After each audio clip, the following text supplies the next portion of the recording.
He had a ritual that left him both smug and hollow. On purpose, Theodore Colton carried a thin leather wallet that he could make empty with a flick of his thumb. He favored thrift stores for shirts and learned to fold his jacket so the tailor wouldn't ask questions. He let his luxury watch hide under a sweater sleeve.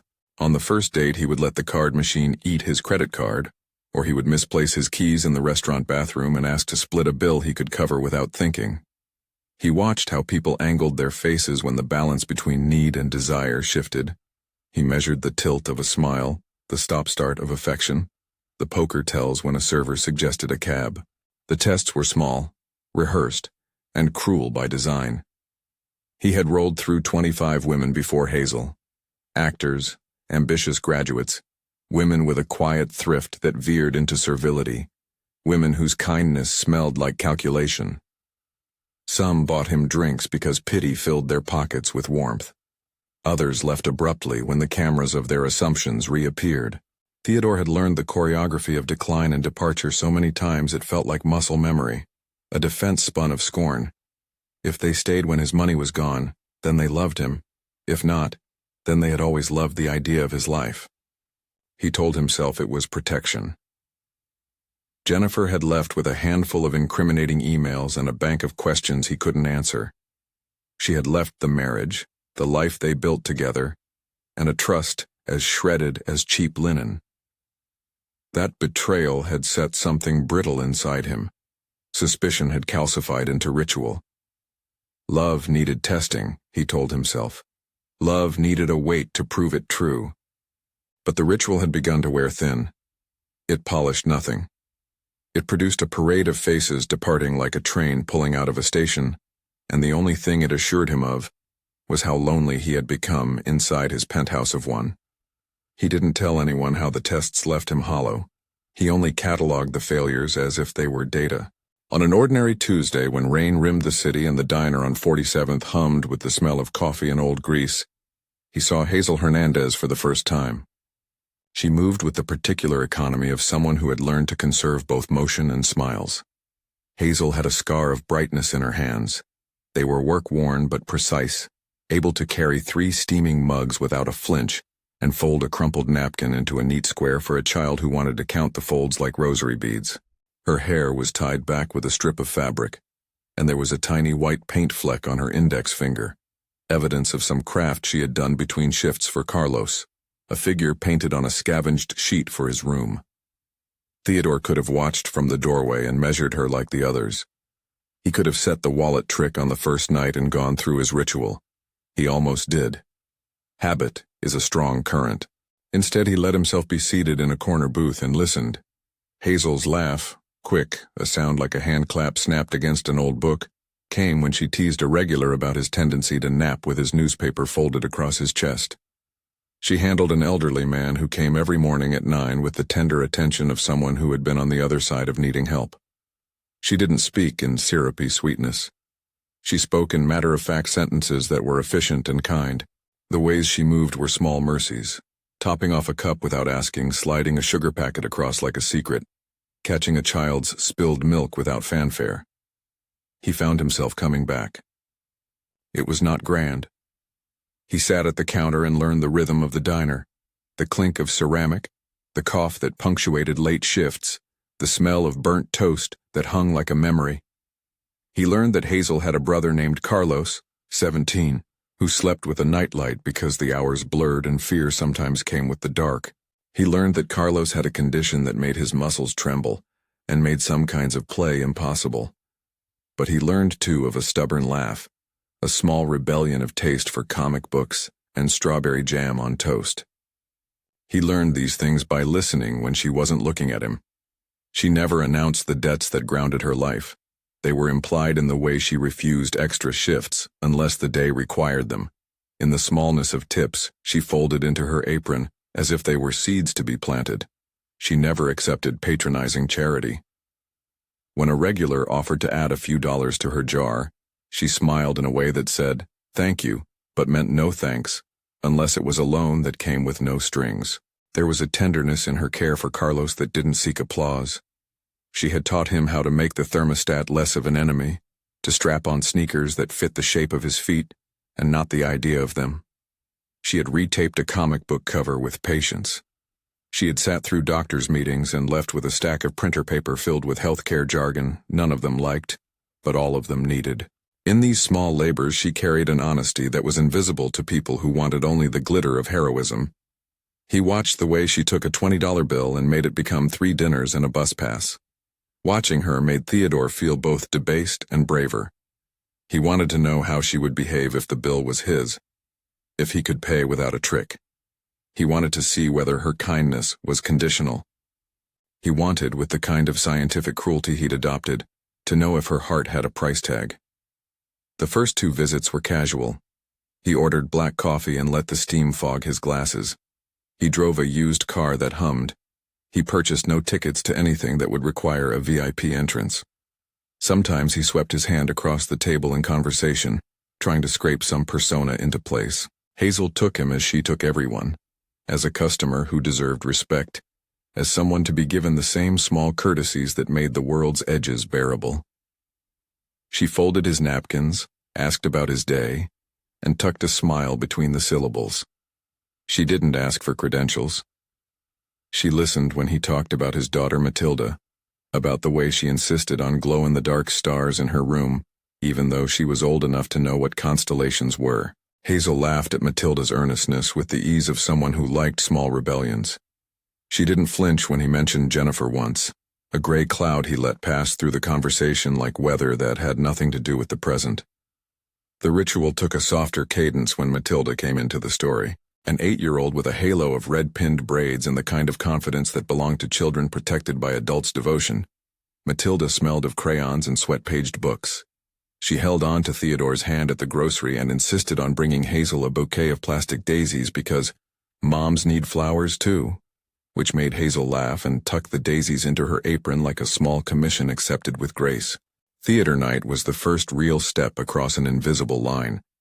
Theodore had told Matilda that he would bring her to the community theater's production, where she had a small speaking part. The star who didn't fall. He had asked Hazel to come as well, with the gentle excuse of wanting the 3 of them to meet.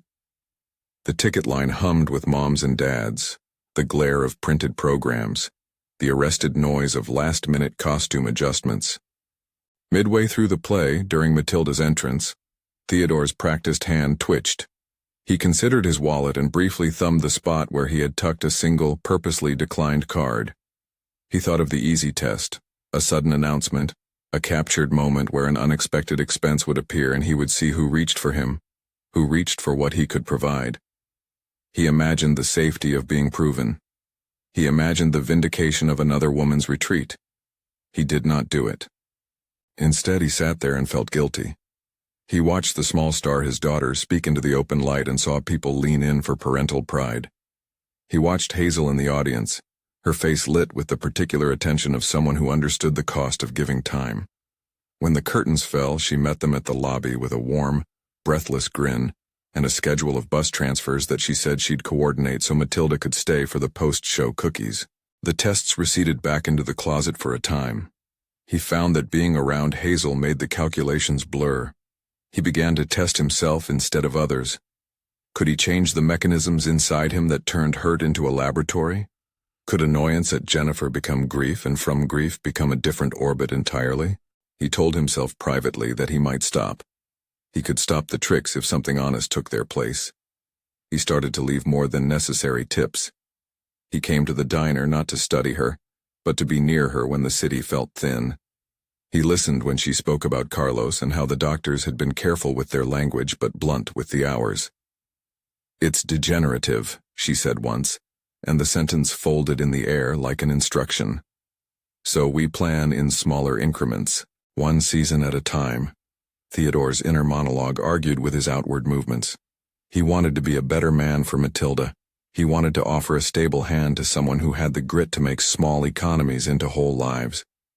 But old habits can be like ivy. They cling to the stone even when the owner tries to sweep them away. The moment the ritual surfaced again, it was not the planned wallet trick, but something smaller and more revealing. They had a dinner together at a modest Italian restaurant Hazel favored, a place where the owner still remembered her by name and slid a complimentary slice of lemon cake to the end of the table. Conversation had been easy, Matilda's school projects, a stray anecdote about Carlos and a comic book hero who once outran a lightning bolt in the imagination of a child. The bill arrived with a kind of casual inevitability.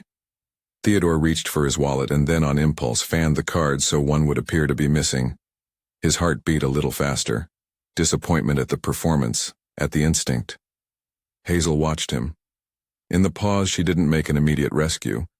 She watched him as if considering the architecture of his pause. Then, with a quiet decisiveness, she slid across her portion like she had practiced an economy of dignity. She took the card reader and tapped in her own card. He felt a smart thud in his chest, not because she had paid, because she had not made a spectacle of his failure. She had treated him as if his inability to cover a bill was an ordinary lapse, not a moral test. He watched her fingers the way they moved with no tremor of condescension.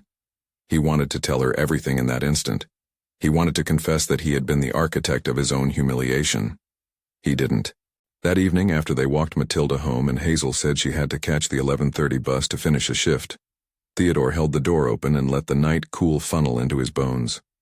When he got into his car, the ritual returned like a residual chemical, the temptation to know how she would behave in the most extreme test. He wished for a moment of terrible weakness, that he could set up a trap to force honesty, a bill that would reveal motive, a crisis that would show whether she would guard his heart or his wallet. Things changed slowly after that. He found himself inviting Hazel to small ordinary things and being surprised when she came. Sometimes she was late, because Carlos required a late bandage change.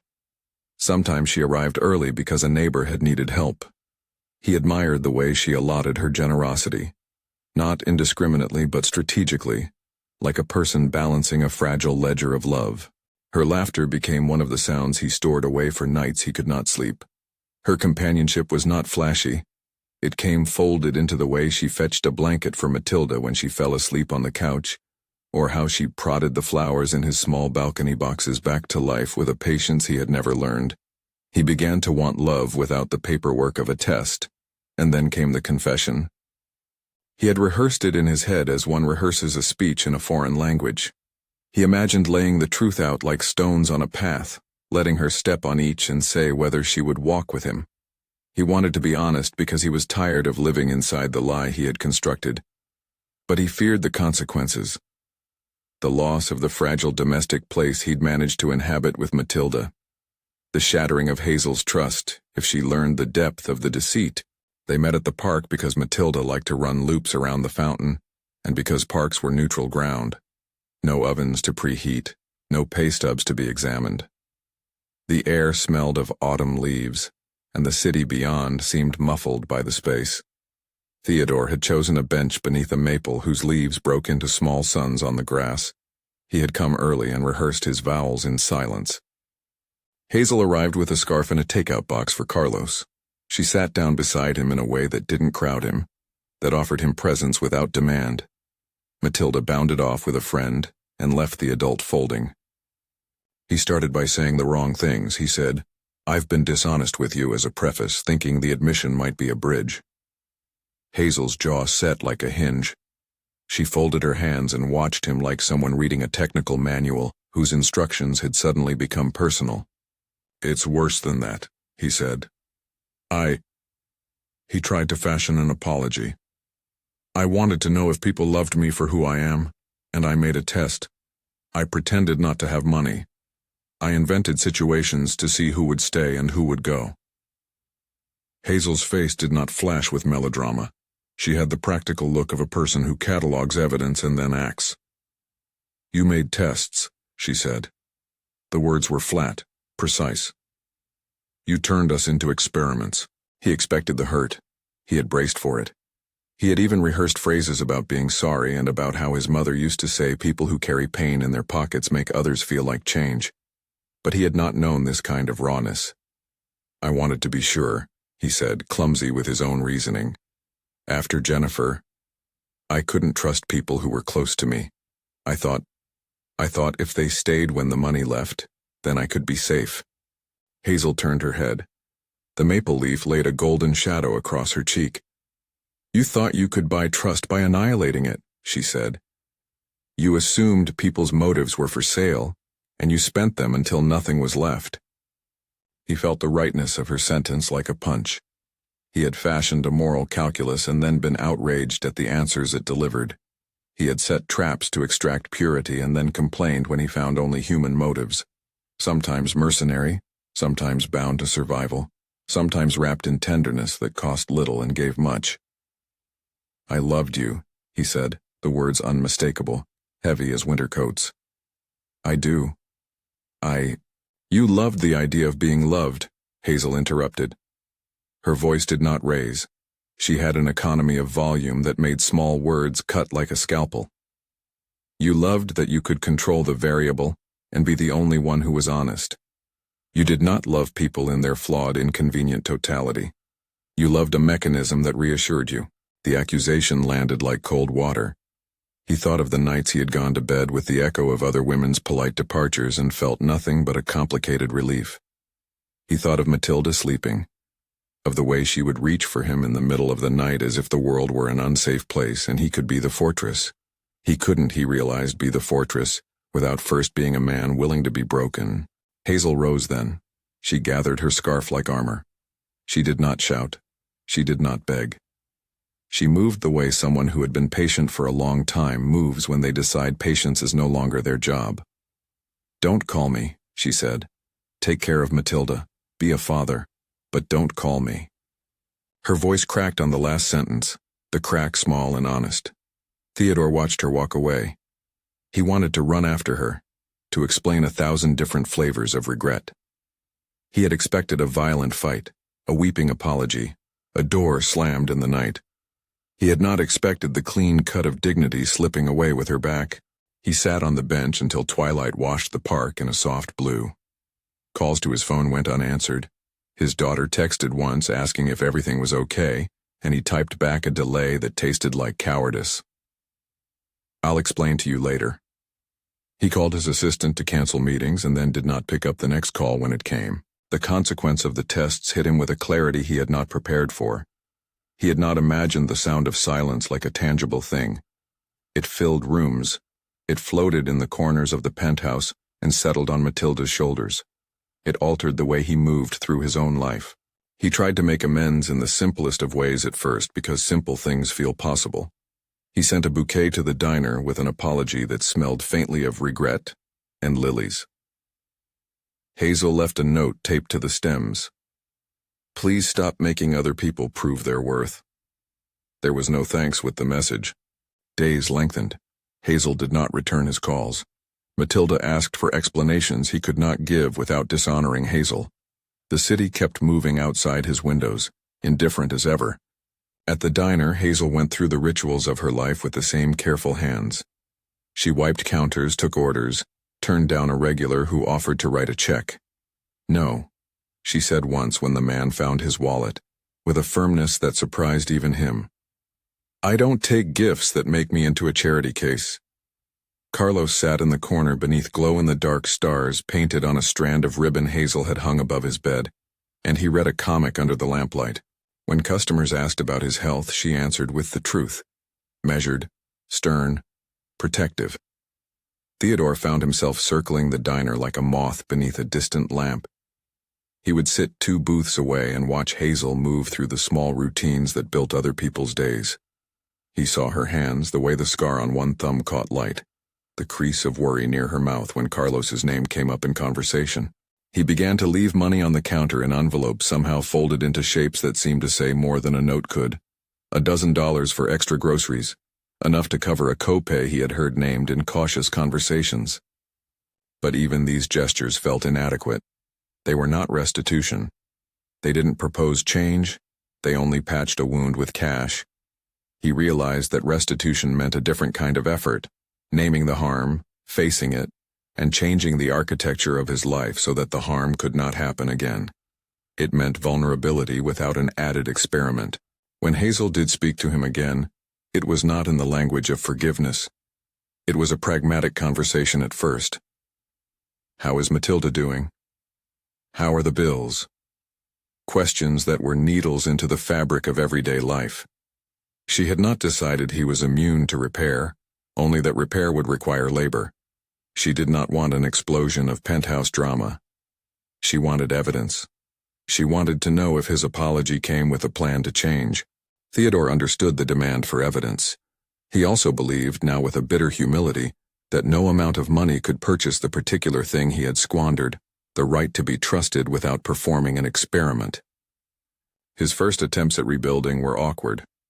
He tried therapy, which felt foreign to him at first because seeking help admitted weakness which he equated with risk.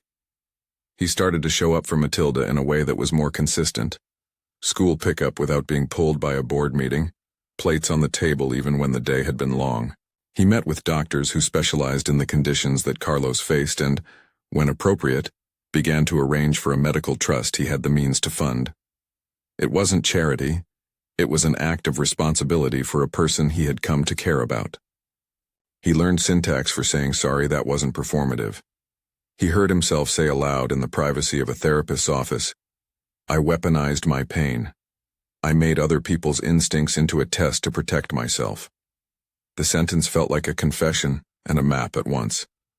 It told him where he'd gone wrong and where to start walking back. Months uncurled after that. The city cycled through weather. He learned to be present in a less spectacular way, which was harder and also truer. He waited outside Hazel's apartment once to help carry groceries upstairs, handing her heavy bags and feeling the small redemption of sweat. He met Carlos at a pediatric appointment and sat in a waiting room, reading an old comic book he had picked up at a flea market because Carlos had mentioned a favorite character. Still, the wound pulsed. Trust, he learned, was like a thread. Break it and the mending had to be done stitch by stitch. He wanted to tell Hazel, finally, that he would never subject anyone he loved to a test again. He wanted to assure her that no more experiments would live under his skin. But every time he tried, the words came thin, and he felt the weight of his prior choices against them like a scale. There were nights he lay awake with Matilda's small round face in his thoughts and wondered how to make right, without making himself the rescuer of a life he had inadvertently made vulnerable. He thought often of Jennifer, not with the old heat of anger, but with the slow, hard knowledge that pain begets poor choices, and poor choices beget further pain. He wanted to be a different man, not because he wanted to pass some future test, but because someone had been harmed by his habit and the harm deserved correction, not spectacle. Hazel noticed the changes in detail, the steadier arrivals at the diner, the way he asked about Carlos without expecting to be told a story for his amusement. She noted the trust fund set up quietly in a meeting with a specialist. She read the legal documents with a practiced eye and did not show surprise. If anything, she was cautious as a person approaching a door that one remembers being slammed in their face. She did not let herself be tender until she had reason to believe tenderness wouldn't be frivolity. He asked for small things that were big to him. A second chance, a conversation, the opportunity to show, not tell. She asked for very specific things in return. Time, boundaries, the freedom to say no, freedom to... But the memory of the park bench lingered. The city had seen him cut down not by public spectacle but by private truth. He had been the architect of his own humiliation, and the question remained, could recognition of harm turn into real change? Could he build a life whose foundation would not hold echoes of his old tests? He spent evenings practicing how to live a life that did not require proof. He stopped engineering situations where someone would reveal their motives. He taught himself to ask for honesty and to offer it back. He learned to resist the urge to set traps even where the temptation was justified by fear. The ritual that had once been his protection had to be silenced. Doing so revealed a new kind of vulnerability, the possibility that people might hurt him again without his permission. That realization made the work of repair even more urgent. And yet the cost of the confession had been paid out in silence. Hazel had gone no further back into his life than necessary and left him with instructions, like a surgeon who had closed an incision but wanted to check the stitches. Be better. Prove it. Do the labor.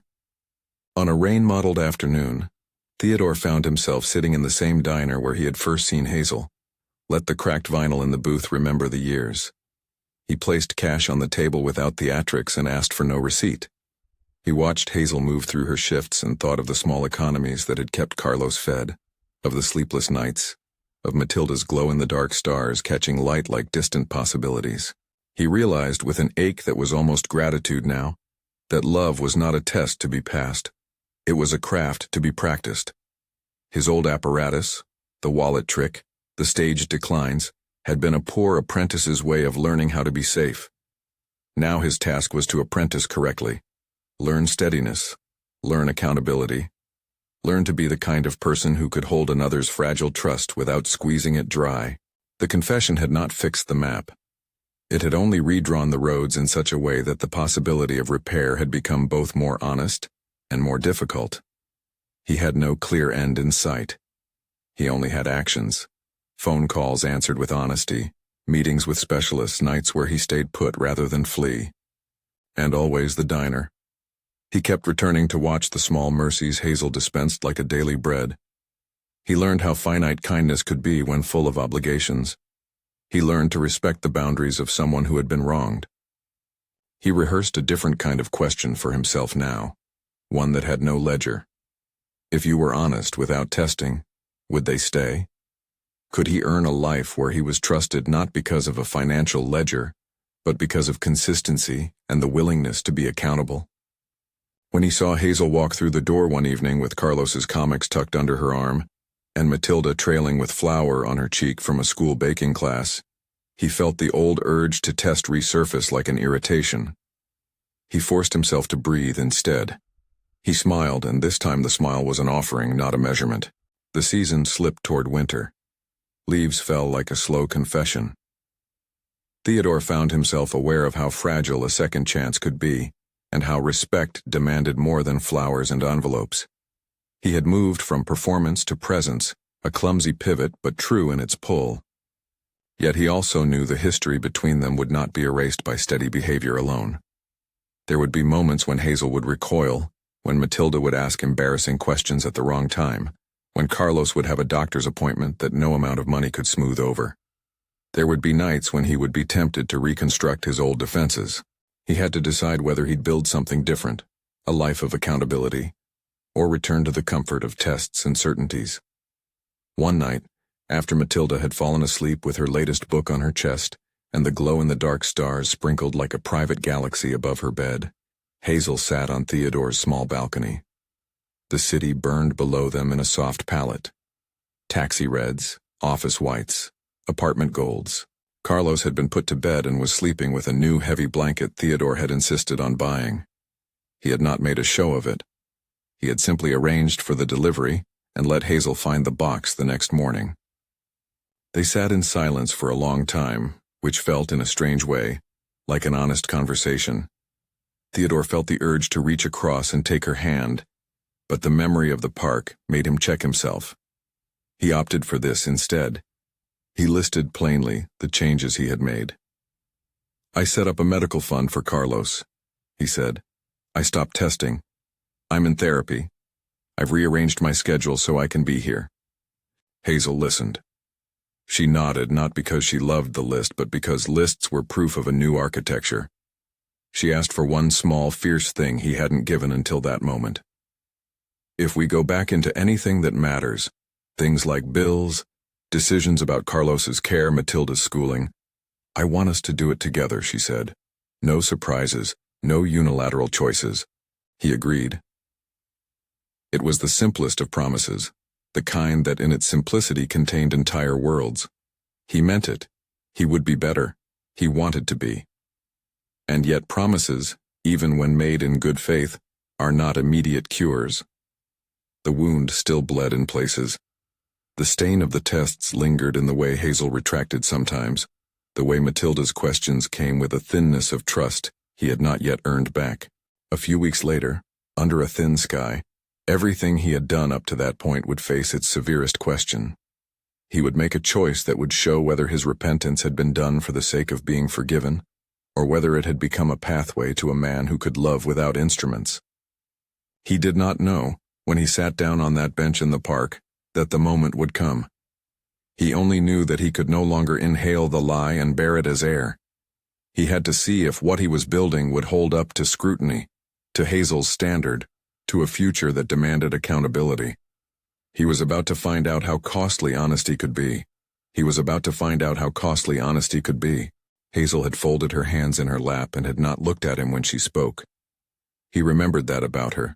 She did not soften the edges of hard things by flattery. She set them down plainly, as if expecting they would be handled like dishes after a meal. "It's not enough to stop the tricks, Theo," she said. "Stopping is the beginning. You have to let me in the rest." He had rehearsed responses in the quiet of his office, sentences arranged like stepping stones.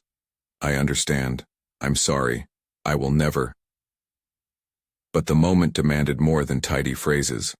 It demanded an architecture he had yet to fully build. The test, the real test, Hazel was saying without calling it that, arrived a week later across an ordinary kitchen table in an apartment that smelled faintly of coffee and the citrus cleaner she favored. The upstairs neighbor had left a card for Carlos from a foundation that sponsored a research program. Specialized therapy in another city. An offer that looked like help, but carried its own ledger. The program wanted to be involved in treatment decisions and, because of funding stipulations, wanted parental consent forms signed that would give them veto power over certain local interventions. The letter arrived folded too neatly, the kind language sitting over clauses that could shift custody like authority if Hazel signed something without counsel. Hazel had been careful with the envelope. She laid it between them like a small, combustible thing. "They offered us help," she said. "But their help comes with strings. They want to call shots about Carlos's day-to-day. I won't give that up." The proposal's implication was simple and dangerous. Accept the gift and surrender a kind of agency they had fought to preserve. Hazel looked at him, testing not whether he'd have money to pay, but whether he'd have the humility to stand with her and say no to a thing that sounded like help and felt like control. Theodore felt the old impulse first, the one that had relied on his checkbook to fix edges that emotion could not. The instant assessment, sign the papers, delegate the fight, make the problem smaller with capital.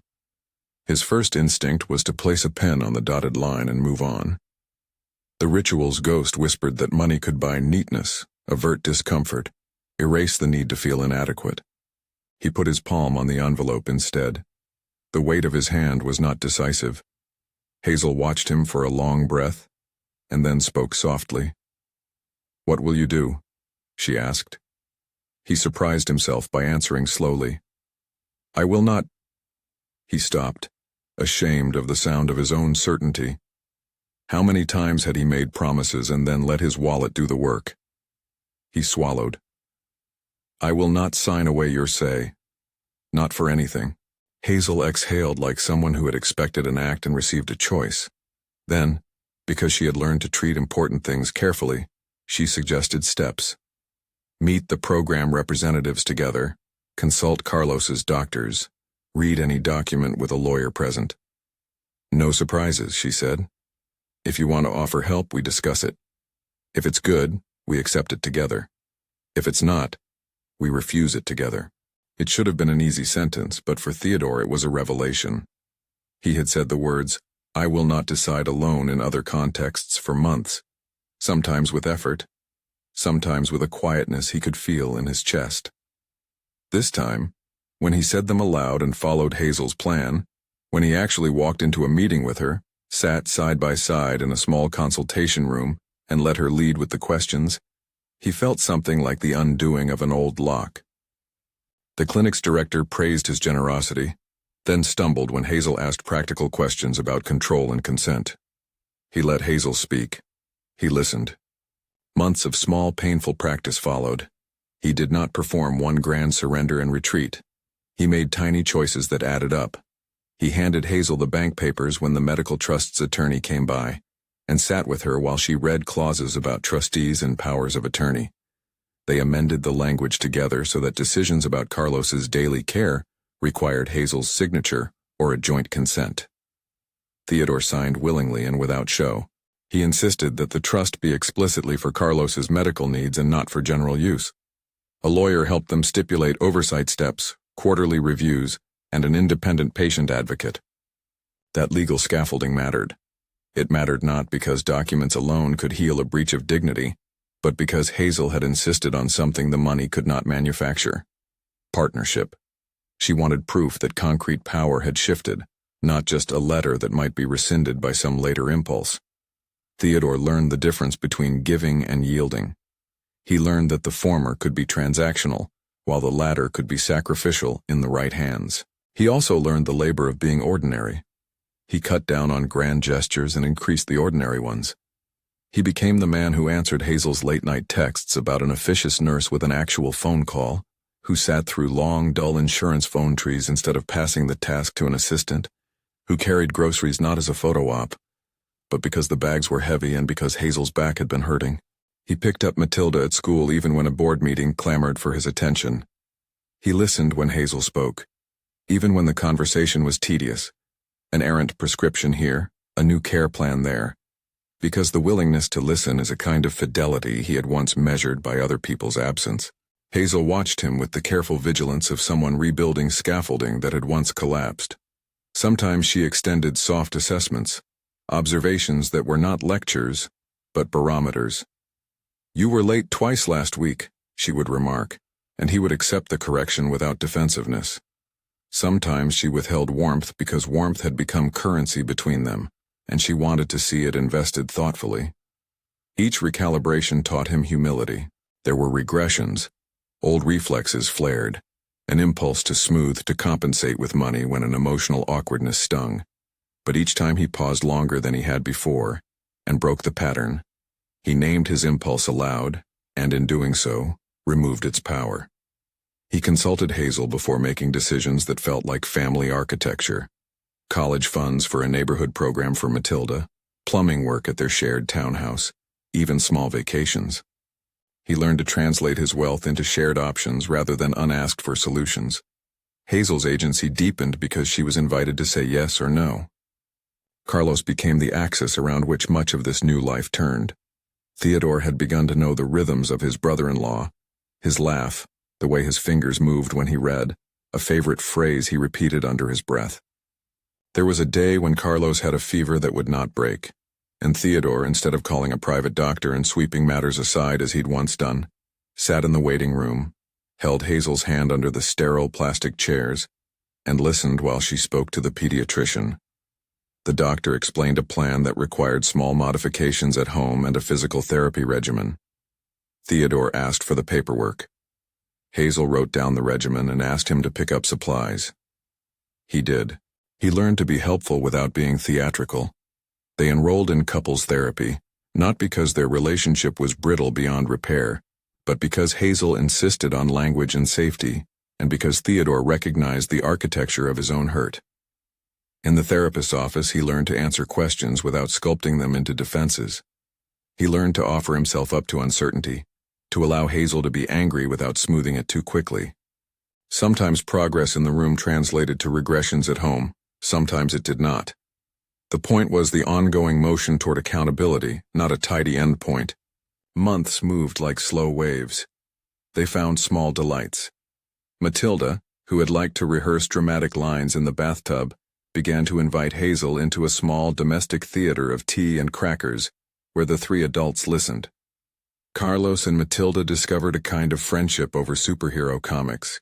She would read the dialogue aloud in a pompous tone, and he would correct her, both of them laughing until the light over the kitchen table flickered.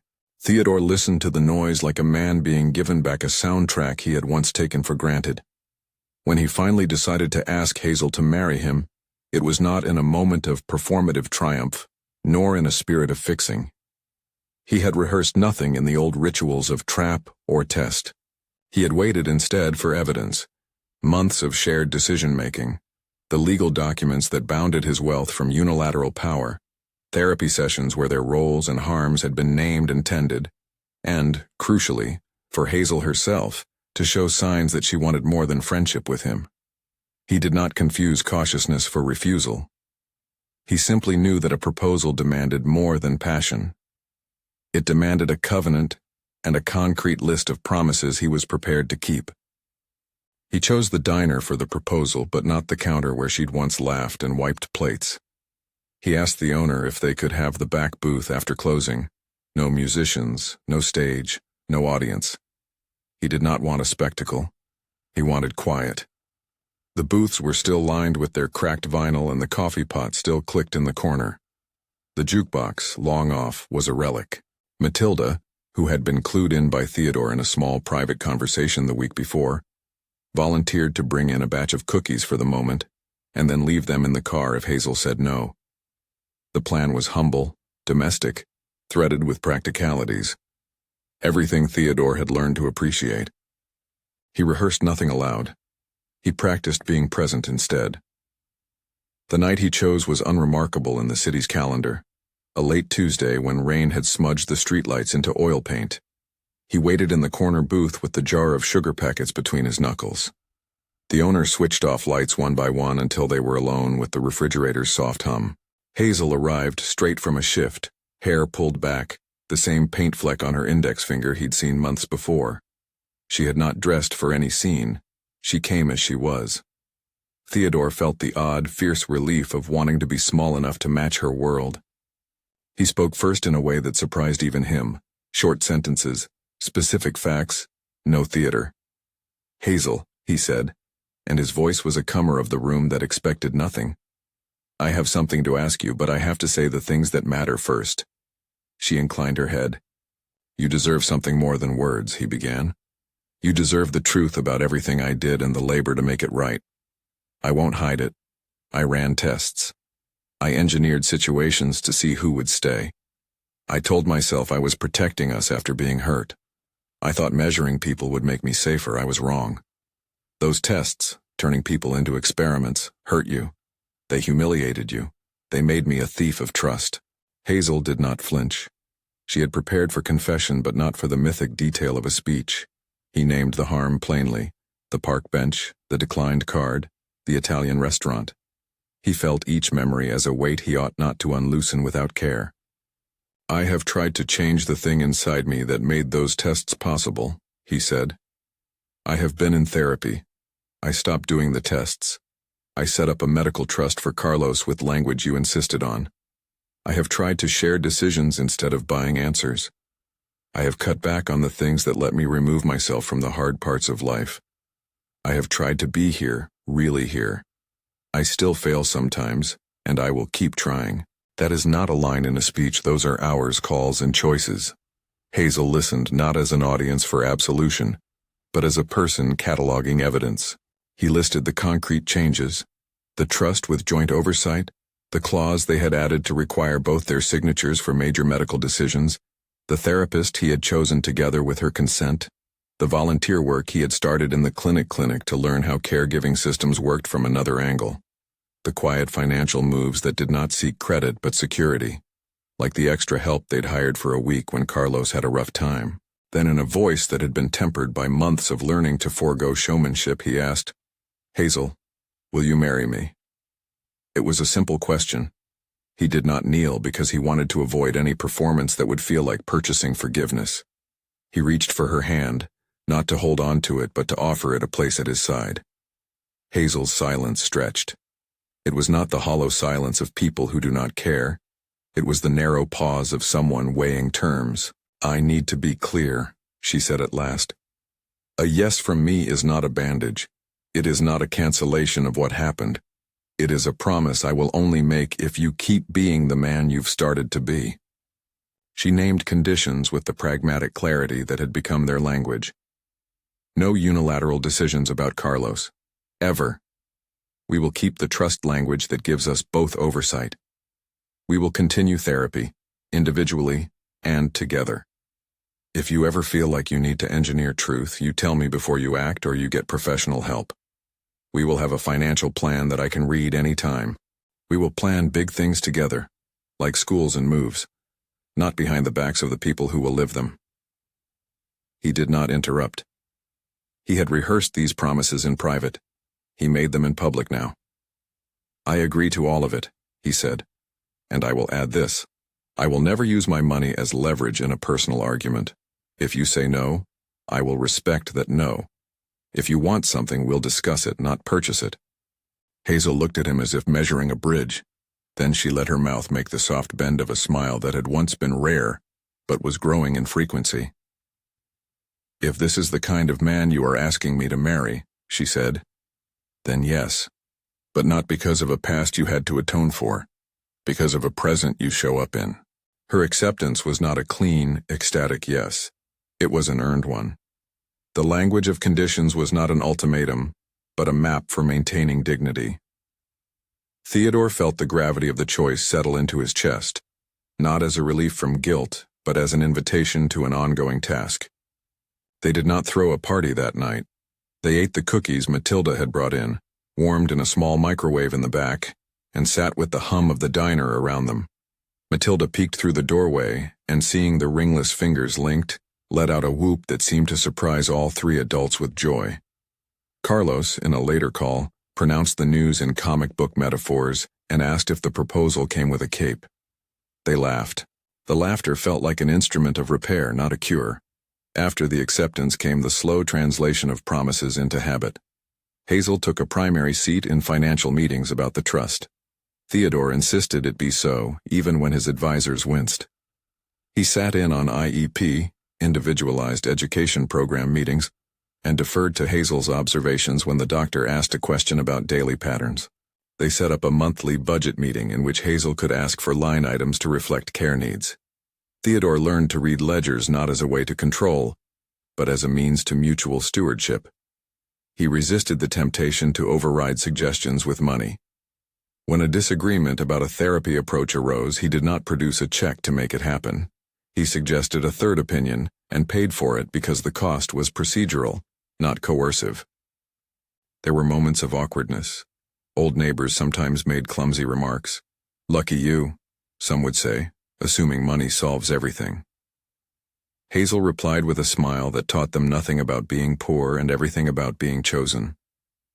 Theodore bore micro-shames, residual discomfort that his past had engineered into other people's expectations, but he let them be owned by him alone.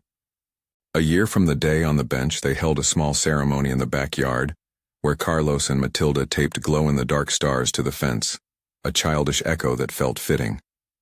The guest list was small: the diner owner, a therapist who had watched them fumble through truths, a pediatrician who had become an ally, Matilda and Carlos, of course, and a handful of people who had shown up in quiet ways. Hazel wore a dress that had paint smears on the hem from a project she'd been working on, a detail she'd almost scrubbed clean but kept.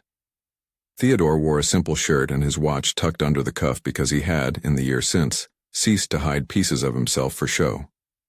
They wrote vows that were neither florid nor minimal. Hazel's vow was a list of practical promises: presents for appointments, permission to say no, the authenticity to ask for help without shame. Theodore's vow was an inventory of the things he'd broken, and a pledge of concrete acts: ongoing therapy, joint control of the trust, no unilateral decisions about the family, and a promise to make his wealth a tool for shared flourishing, not leverage. He emphasized not what he'd bought or what he could buy, but the time he'd choose to spend. When they exchanged rings, the gesture felt like a seal on a contract that would be revisited often. It was not that the ring mended everything. The ring signified willingness to continue the labor. After the ceremony, they ate cake in the diner and then went home to a night that smelled of rain and cleaning products and steady breathing. Life did not become storybook perfect.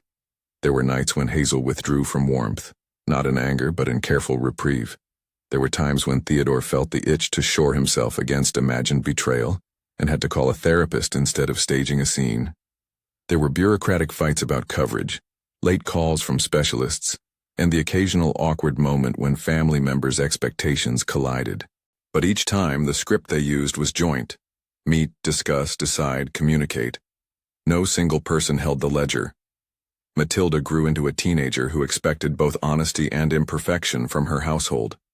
She asked blunt questions that could sting, about loyalty, about what had happened with Jennifer, about whether people could be counted on. Hazel and Theodore answered in ways that were imperfect, but consistent. They waited longer than they expected to be perfect. They learned to repair in public small things, apologizing for missed meetings or for a burned dinner, and to take responsibility in private for the deeper errors.